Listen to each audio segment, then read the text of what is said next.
Hello my dear friends and students.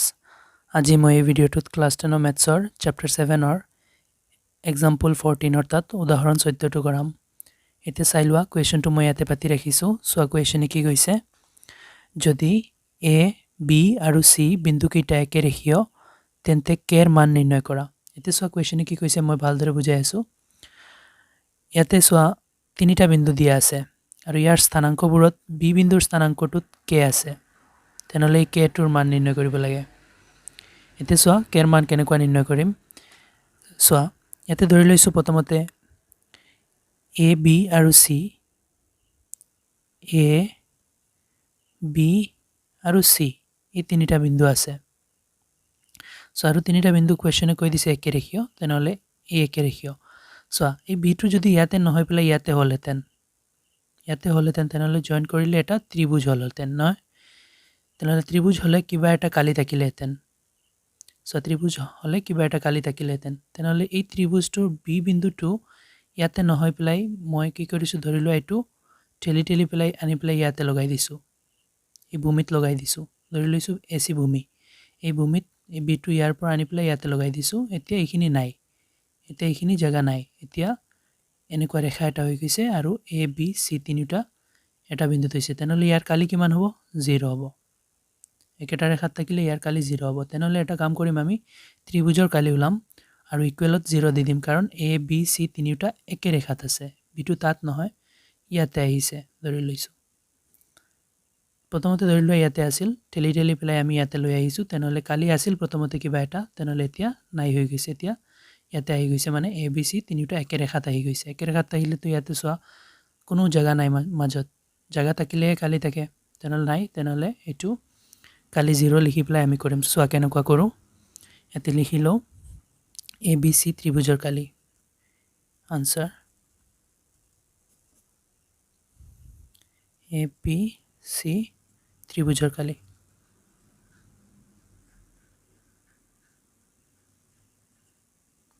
সোৱা ত্ৰিভুজৰ কালি উলাবলৈ আমি এটা সূত্ৰ আছে, এই সূত্ৰটো ব্যৱহাৰ কৰিম। সূত্ৰটো সোৱা তোমালোকৰ মুখস্থ লাগিব। এইটো half into x1 into, so x1 ৰ পৰা স্টাৰ্ট কৰিছো, তেনেহলে y2 ৰ পৰা y2 minus y3 plus, so x1 হৈছে তেনেহলে এতিয়া x2 ইনটু 2 ৰ পৰা স্টাৰ্ট কৰিলে y3 ৰ পৰা হ'ব 3 মাইনাস y1 ইনটু প্লাস হ'ব প্লাস x3।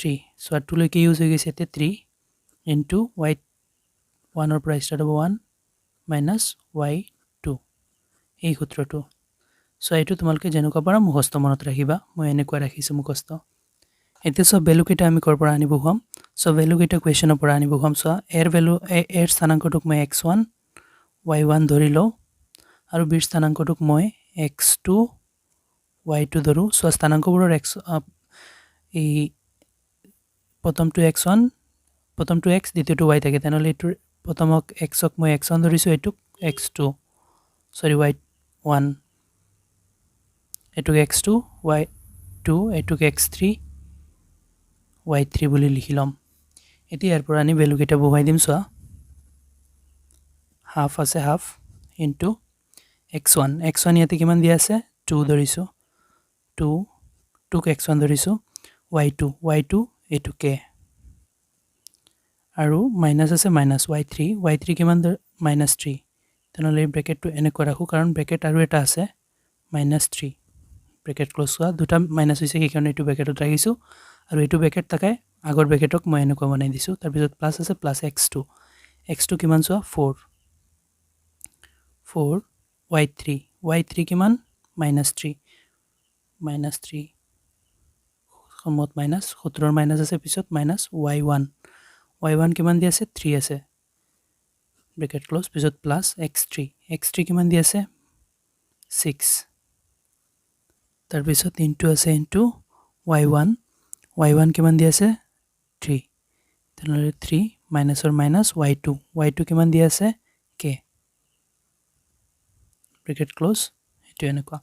এতিয়া আমি ক্যালকুলেট কৰিম। হাফৰ হাফ লিখো, 2 আছে 2 লিখো, ব্ৰেকেট কেইটা প্ৰথমতে ক্যালকুলেট কৰি লও। k আছে k, মাইনাস প্লাস 3, পিছতে প্লাছ 4 আছে 4 এইকেইটা কেলকুলেট কৰোঁ ভিতৰত -3 মিলি পেলাই মাইনাছৰ 6 হৈ যাব চ' প্লাছ 6 চ' ইয়াতে আৰু কেলকুলেট নাযায় তেনেহ'লে 6 দি পূৰণ কৰি দিওঁ 6 × 3 6 3 গুণ 18 প্লাছে মাইনাছে minus 6 × k 6k bracket close এতিয়া এইখিনি কেলকুলেট কৰোঁ হাফ 2 × k 2k চ' 2 গোটেইখিনি ব্ৰেকেটৰ লগত পূৰণ হৈ আছে প্লাছত প্লাছ 2 3 গুণ 6 এতিয়া এইখিনি প্লাছে মাইনাছে মাইনাছ 4 6 গুণ 24 তাৰপিছত প্লাছ 18 মাইনাছৰ 6k এতিয়া চোৱা আৰু সংখ্যাকেইটা কেলকুলেট কৰোঁ আৰু কেও কেলকুলেট কৰোঁ চোৱা ইয়াতে প্লাছৰ 2টাকে মাইনাছৰ 6টাকে